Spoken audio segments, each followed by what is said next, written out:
Chers frères et sœurs, je suis votre frère en Christ, Vianney Koyabé.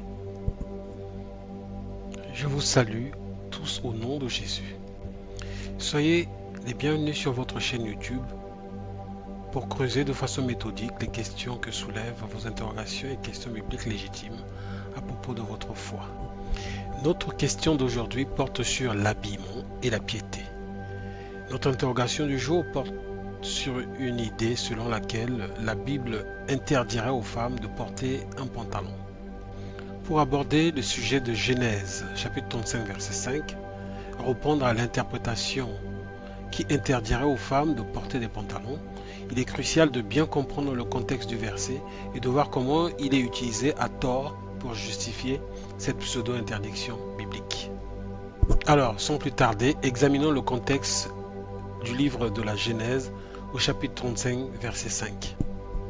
Genèse, chapitre 35, verset 5 dit « Ils partirent.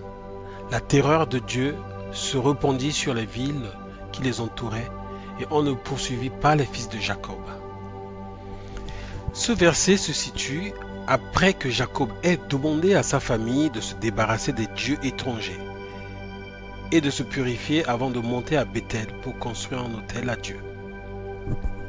L'usage de ce verset pour interdire aux femmes de porter des pantalons est un détournement de son contexte et de son véritable sens.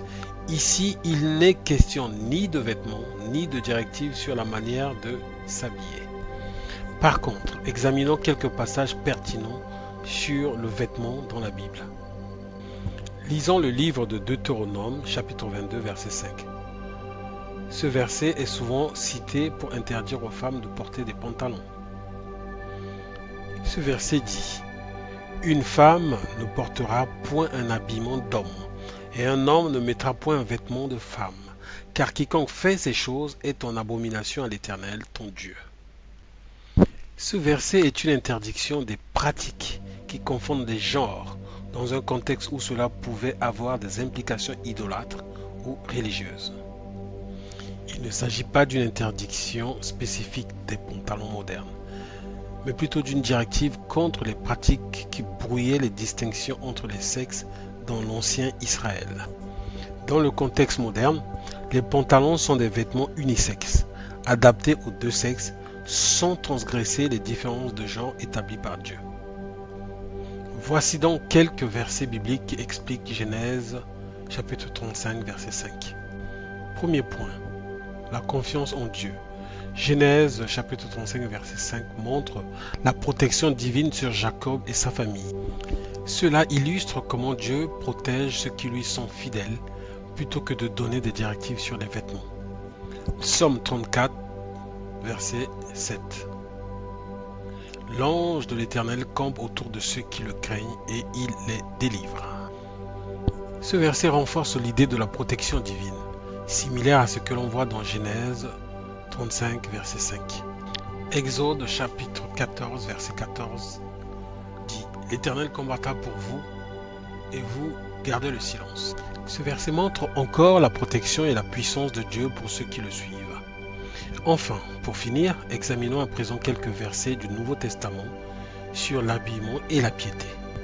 Galates, chapitre 3, verset 28 dit « Il n'y a plus ni juif ni grec, il n'y a plus ni esclave ni libre, il n'y a plus ni homme ni femme, car tous vous êtes un en Jésus-Christ. » Ce verset souligne donc l'unité en Christ au-delà des distinctions sociales et culturelles. L'important n'est pas la tenue vestimentaire, mais l'unité et l'égalité spirituelle. 1 Pierre, chapitre 3, versets 3 à 4, il est écrit « Ayez donc, non cette parure extérieure qui consiste dans les cheveux tressés, les ornements d'or ou les habits qu'on revêt, mais la parure intérieure est cachée dans le cœur, la pureté incorruptible d'un esprit doux et paisible qui est d'un grand prix devant Dieu. » Ce passage met l'accent sur la beauté intérieure plutôt que sur l'apparence extérieure. En conclusion, nous avons une interprétation équilibrée et une application pratique à considérer. Concernant l'interprétation équilibrée, En utilisant Genèse chapitre 35 verset 5 pour justifier une interdiction des pantalons pour les femmes, on fait un usage erroné de ce passage. La Bible met davantage l'accent sur la modestie, la décence et la piété intérieure plutôt que sur des règles vestimentaires rigides. Enfin, l'application pratique. Encourager les croyants à se concentrer sur leur relation avec Dieu et à s'habiller de manière modeste, sans se laisser entraîner par des interprétations légalistes qui ne trouvent pas de fondement solide dans les Écritures. Cette approche vous permettra de démontrer que l'interdiction des pantalons pour les femmes ne repose pas sur une interprétation correcte de la Bible, tout en encourageant une compréhension plus profonde de la piété et de la modestie selon les Écritures. Soyez éclairés et motivés à étudier la parole de Dieu.